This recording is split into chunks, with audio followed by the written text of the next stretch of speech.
Hello friends, हम discuss कर रहे हैं turn on methods of the thyristor.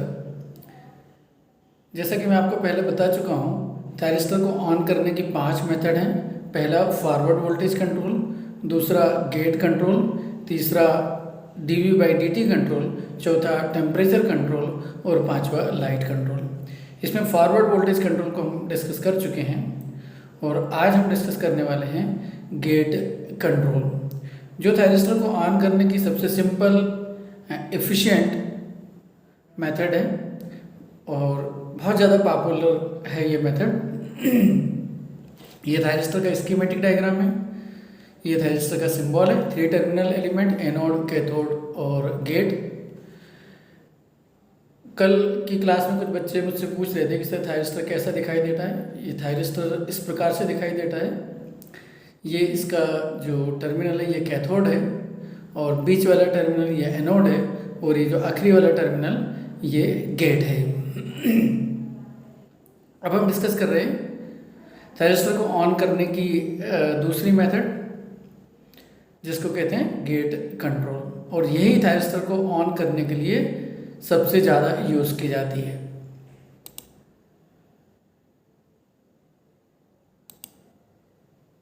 तो इस सर्किट डायग्राम को देखिए, यही सर्किट डायग्राम हमने यूज़ किया था फॉरवर्ड वोल्टेज कंट्रोल में। उसमें और इसमें क्या अंतर है कि फॉरवर्ड वोल्टेज कंट्रोल में गेट से कोई सिग्नल अप्लाई नहीं किया जाता, इसलिए फॉरवर्ड वोल्टेज कंट्रोल में इस स्विच को हम ओपन रखते हैं, जबकि गेट कंट्रोल में हमें गेट से सिग्नल अप्लाई करके थायरिस्टर को ऑन करना है, इसलिए हम इस स्विच को क्लोज्ड करते हैं। अब देखिए थायरिस्टर फॉरवर्ड बायस कंडीशन में है। ये सोर्स का पॉजिटिव टर्मिनल एनोड से कनेक्टेड है, ये सोर्स का जो नेगेटिव टर्मिनल है ये कैथोड से कनेक्टेड है और गेट सर्किट यहाँ पर क्लोज्ड है।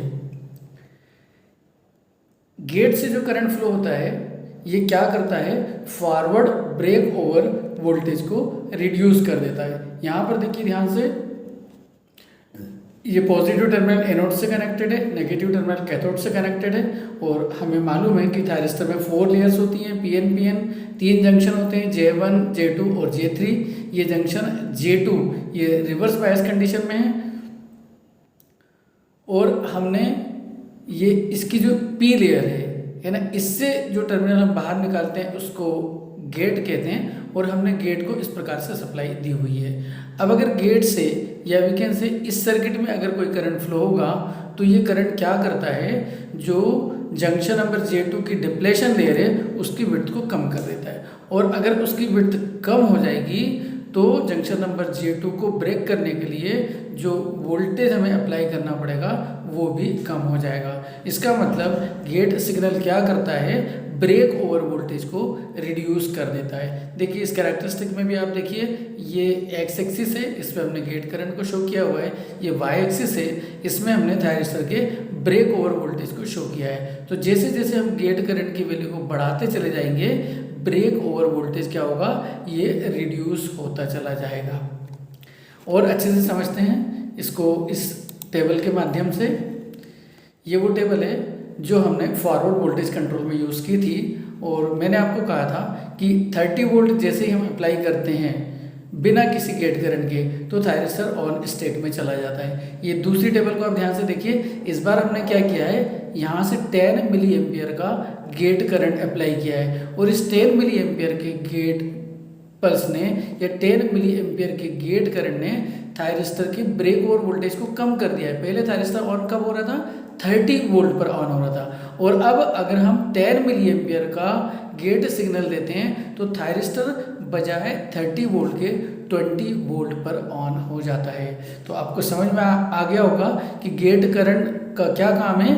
गेट करंट थायरिस्टर के ब्रेक ओवर वोल्टेज को कम कर देता है, फॉरवर्ड ब्रेक ओवर वोल्टेज को कम कर देता है। ये नीचे एक टेबल और बनी हुई है, इस टेबल को ध्यान से देखिए। इस बार हमने क्या किया है कि गेट करंट की वैल्यू जो पहले हमने 10 मिली एम्पियर रखी थी इसको हमने 20 मिली एम्पियर कर दिया है और इसका क्या इफेक्ट हुआ है कि ब्रेक ओवर वोल्टेज घटकर 10 वोल्ट हो गया है ना।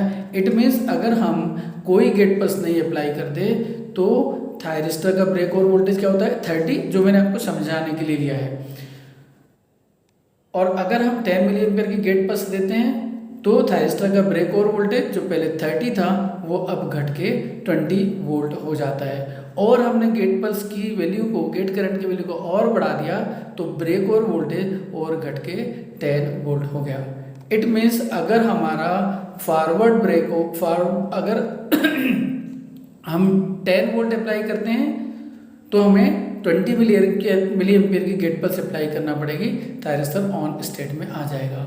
इसी तरीके से अगर हम 20 वोल्ट से थायरिस्टर को फॉरवर्ड बायस करते हैं और 10 मिली एम्पियर की गेट पल्स अप्लाई करते हैं तो थायरिस्टर ऑन स्टेट में आ जाता है। आपको एक कर्व अच्छी तरीके से समझ में आ गया होगा कि गेट करंट बढ़ाने से ब्रेक और वोल्टेज रिड्यूस हो जाता है।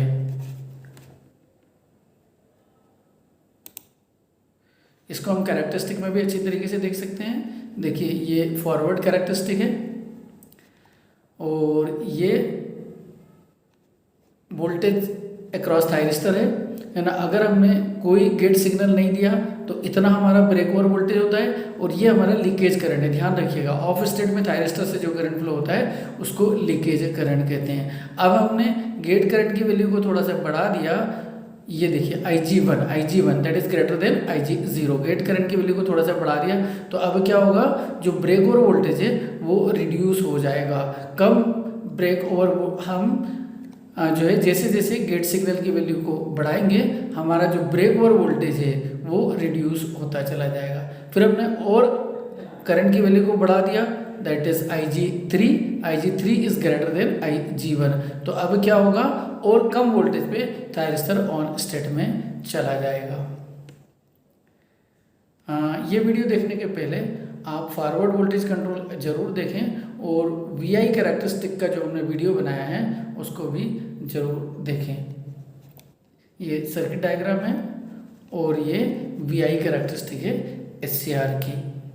प्रैक्टिस ये होती है कि अगर 200 वोल्ट अगर हमारा ऑपरेटिंग वोल्टेज है तो सर्किट में जो हम थायरिस्टर यूज़ करते हैं वो 400 वोल्ट स्पेसिफिकेशन का थायरिस्टर यूज़ करते हैं, क्योंकि ऑपरेटिंग वोल्टेज जो है वो 200 वोल्ट है और हमने थायरिस्टर लगाया है 400 वोल्ट का, तो वो कभी भी ऑन स्टेट को मेंटेन नहीं करेगा।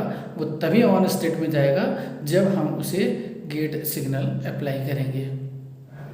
कुछ बच्चों का प्रश्न होता है कि गेट पल्स हम कितनी देर के लिए अप्लाई करें। याद रखिए गेट पल्स हमेशा अप्लाई नहीं करना है। अगर 10 मिनट के लिए हमने अपने थायरिस्टर को ऑन किया है तो गेट पल्स पूरे 10 मिनट के लिए नहीं चाहिए। गेट पल्स केवल थायरिस्टर को ऑन करते टाइम, स्टार्टिंग के टाइम पे चाहिए। अब कितनी देर के लिए हमें गेट पल्स अप्लाई करना है, तो इसका आंसर है जब तक थायरिस्टर से फ्लो होने वाला करंट लेचिंग करंट के बराबर ना हो जाए तब तक आपको गेट पल्स अप्लाई करना है। जैसे ही थायरिस्टर से फ्लो होने वाला करंट लेचिंग करंट के बराबर हो गया आपको गेट पल्स को हटा लेना है। और थायरिस्टर ऑन हो गया, इसकी क्या पहचान है, अगर थायरिस्टर ऑन स्टेट में है तो थायरिस्टर का वोल्टेज 0 होगा। जो भी अप्लाइड वोल्टेज है, जो आपने सोर्स से वोल्टेज अप्लाई किया है वो लोड के अक्रॉस अपेयर होगा।